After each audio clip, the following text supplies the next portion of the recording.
তা মানে বিষয় দাঁড়াই যাইতে পারে। আমি এটা মনে প্রাণে চাই তোর হোক, ঘটনাটা ঘটুক। ঠিক আছে গিয়াস ভাই, আপনি কথাটা কইছেন ঠিক আছে, কিন্তু এককালে আপনারটাও ভালাই দিয়েন না। আপনি কিন্তু বয়স এককাল বেশি হয়ে যায় না আমার তাহলে চিন্তা করেন আপনারা। আমি ওই লগে যেটা আছে না ওটার ব্যবস্থা আমি ওটা একটা কিছু প্রকার করবো না। দূরে যা কি করো না, অসুবিধা নাই, দেখা যাক, সেটা তো উপরওয়ালার হাতে যদি হয় হবে, কিন্তু আমি চাই মনে প্রাণে তোর ডাকে ঘটুক। হ্যাঁ, সেজন্য তোর একটু কথা বলা দরকার। আচ্ছা, গেমটা করতে হইবে। আমি আমার মতো গেম করিয়ে যাবো, তুই তোর মতো গেম করিয়ে যাবি, ঠিক আছে? আচ্ছা আচ্ছা, হ্যাঁ তাহলে তো চেষ্টা কর, দেখ দেই। হ্যাঁ আচ্ছা ঠিক আছে ভাই, তাহলে এখন মই গেলাম। যা যা যা, তাই প্ল্যান করিয়ে কথাবার্তা ঠিক মতো বলিস কিন্তু, ঠিক আছে? আচ্ছা কেদি তো ঠিক ধরছে, মোর মনের মধ্যে যে দৃশ্য জাগছে, স্বাদ জাগছে, তো টের পাইয়ে হালাইছে। আমি তো বলতে পারি না, আসলে বয়স হয়ে গেছে।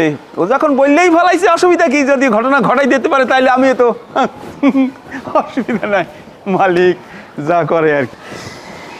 নামে ডেকে বলবো তোমাকে।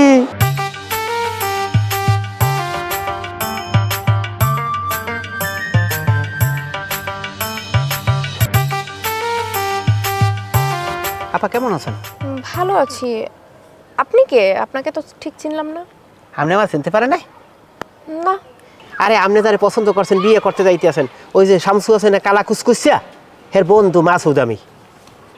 ও আচ্ছা আচ্ছা, হ্যাঁ বুঝতে পেরেছি। আপা আপনি আমার একটা কথা কইবেন? জি। এই আপনার মতো সুন্দর একটা মাইয়া, এই ওই কালা শামসুরে আপনি কি দেখকে পছন্দ করলেন? এটা আমার পছন্দ, আমার তাকে পছন্দ হয়েছে, এটা আমার ব্যাপার।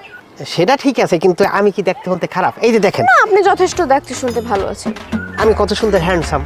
হ্যাঁ, আপনি এই আমাদের মতো লোকরা কি আপনি ওই শামসুর পিছনে গেছেন? ওই শামসু ওই একটা বুড়িয়া, ও একটা কালা কুসকুসিয়া, ওর বয়স হয়েছে 69 বছর, ও কয়দিন পর যাইবে মরিয়া। আপনি গেছেন হেরে পছন্দ করতে? আপনার বিবেক বুদ্ধি বলতে কি কিছু নাই? ভাই আপনি এত আমাকে জ্ঞান দিয়েন না তো। আসলে আপনার মতলবটা কি আমি এইটাই বুঝতে পারতেছি না। আপা দেখেন, আমার মতলব কোনো খারাপ না, আমি আপনার পছন্দ করি, বুঝছেন? আমি আপনার বিয়ে করতে চাই। একটা কথা শোনেন, আমার কিন্তু প্রচুর অর্থ সম্পদ, আমার কিন্তু অনেক টাকা আছে ব্যাংকে। আপনি যদি আমার বিয়ে করেন, আপনি একবারে পায়ের উঠে পাও ফালাইয়া রাজধানীর মতো খাইতে পারবেন। ও আচ্ছা, এই মতলব। আপনার এত টাকা আছে, আপনার এই আছে, আপনার সেই আছে, তাহলে আপনি রাস্তায় রাস্তায় এভাবে করতেছেন কেন? আপনি থাকবেন অফিসে, আপনি থাকবেন বড় ব্যবসায়ী, আপনি থাকবেন বিদেশে। আপনার টাকা পয়সা থাকলে কি আপনি রাস্তায় রাস্তায় তো ঘুরতেন? এটা আপনি কেমন কথা কইলেন? আরে টাকা পয়সা আছে বিদেই তো আমি রাস্তায় ঠনঠনাই করতে আসি। আমার টাকা পয়সার পর আমি যদি কাজকর্ম করতে যাই, তাহলে মানুষ কইবে না যে এই দেখো ও এত বড় লোক, এত রাস্তাঘাটে কাজ করে? এই জন্য তো ঘুরিয়ে বেড়াই, বুঝেন না? ভাই আমার অনেক কাজ আছে, আমার তাড়া আছে, আমি যাইগা। আপা আপনার সাথে আমি একটু যাই। ভাই আপনার সমস্যাটা কি? বললাম তো আমার তাড়া আছে, আমি যাই।